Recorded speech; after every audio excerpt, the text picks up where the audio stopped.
Hello, hope you're good and your day has been going well. It's your girl Uche Akomas. You're welcome to my YouTube channel.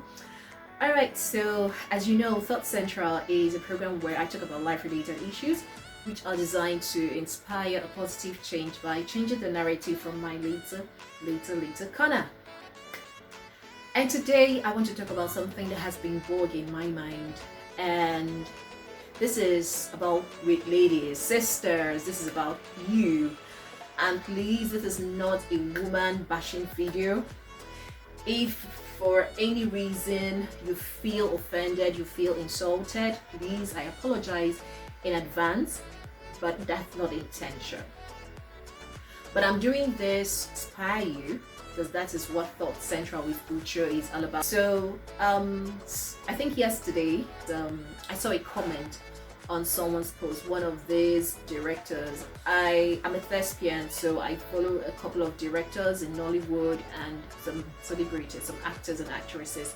But I saw this comment on this one's post about cotton soap.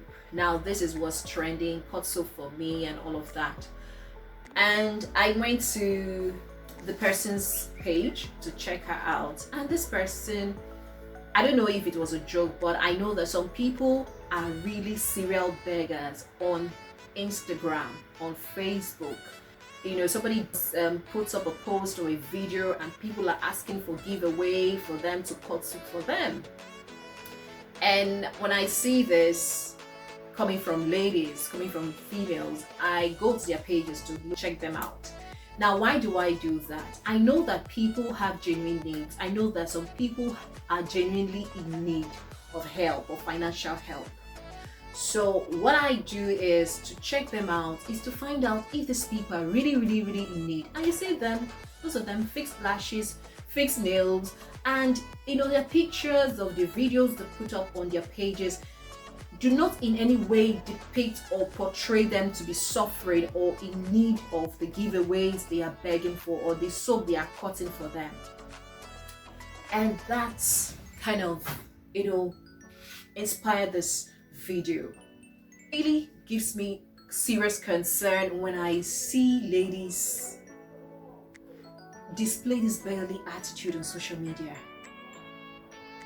I belong to different platforms where a lot of single ladies, you know, they post emails or messages they send to for the people that own those platforms. And you know, if there are 100 messages or 100 emails, 98, if I'm not exaggerating, 98 out of those 100 emails are about ladies, talking about how the men in their lives do not give them money, do not meet their needs, do not care for them financially. Ladies, please, men are not financial institutions. Men are not ATMs. Men are not banks. I know that if you're in a relationship and a man truly loves you, he ought to, you know, take care of you, at least meet some of your needs. But why would you want to be a liability? When the Bible says, be fruitful and multiply, fill the earth, dominate the earth and subdue it. Let me say this, it is not just talking about women procreating, women having children, being married and having kids. It also means every human being that God created to be productive. There is something He has put inside of every human being that would yield him or her income. So instead of you asking people to cut soap for you or doing giveaway, look inward. There's soap where God don't cut for you. What have you done with it? The skill you have, what are you doing with it? Something that you can earn an income with. Stop this beggarly attitude. Stop it. It makes men not to respect you, ladies.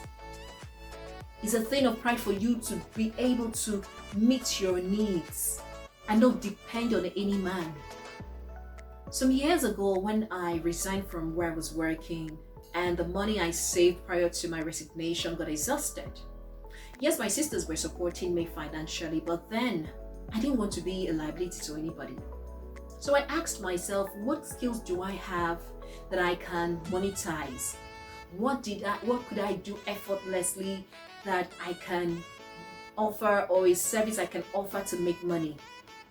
At least to be able to meet my basic needs. But it was that tough. Yes, it was that tough. And I said, okay, I can clean. I love cleaning. So I had this male acquaintance, a senior male acquaintance at the time. Although his marital status was not, quite clear to me, because he claimed to be single, but everything around him screamed married. So I said, okay, to the best of my knowledge, you live alone. Let me cook for you. Let me clean your house for a fee.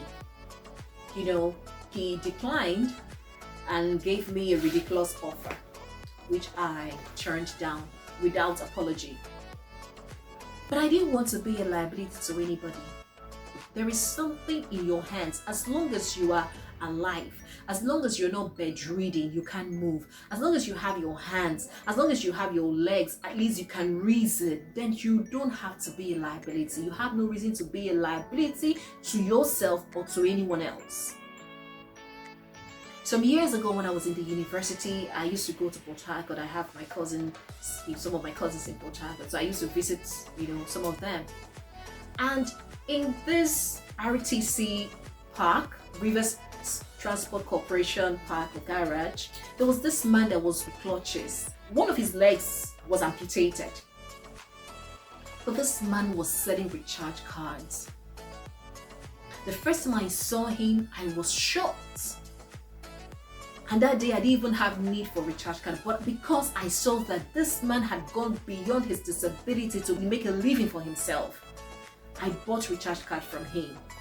So anytime I went to Port Harcourt, I made sure I went to that park, that RTC park, because of that man.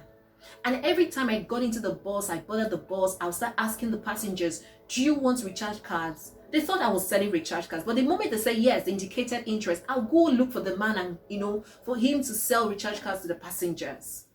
One of his legs was amputated, but he was making an honest living despite his incapacitation. So tell me, sister, why would you be a liability to yourself? Why would you be a liability to other people? So please, ladies, it is God that gives power to make wealth. He has given men the power to make wealth, and he has also given women the power to make wealth. Be fruitful and multiply is for every man, every woman. It's not just for the men. And please, when you start begging men for money, asking them, they will start making demands of you. And you now end up saying that men has come. When you start asking a man money consistently, he will ask you for sex. He will definitely want you to pay back in a way, in one way or the other. So if you don't want any of that, then don't be a liability. Look for something to do. All these big people you see today, successful men and women, they didn't just become successful overnight. The billionaires, the multimillionaires, they did not just become multimillionaires or billionaires overnight. They worked hard. There is a woman, what's her name again? I can't remember her name, but her last name is Memope. The woman that started with 1,000 naira, she made moi moi. She's growing. Look for her, Google her. She started small. So start something, no matter how small. Have a means of income. Don't beg just because you want to beg. Please, ladies, stop this beggarly habits. Stop it. No, they ask people make them cut soap for you. The one way God don't give you, way God don't cut for you. Wait till you don't do with that. Do something. There's something to do in your hands. Look inwards, and you find that soap. All right. I guess I've said enough. Remember, I didn't say this to insult anybody. I didn't say this to bash any lady, any sister. It's not the intention. But if you feel offended, I am sorry. I apologize sincerely. But it's just for you to think and act. Think and act. Alright, until I come your way again, my name is Uche Akomas, and this is Thought Central with Uche. Bye and have a blessed day.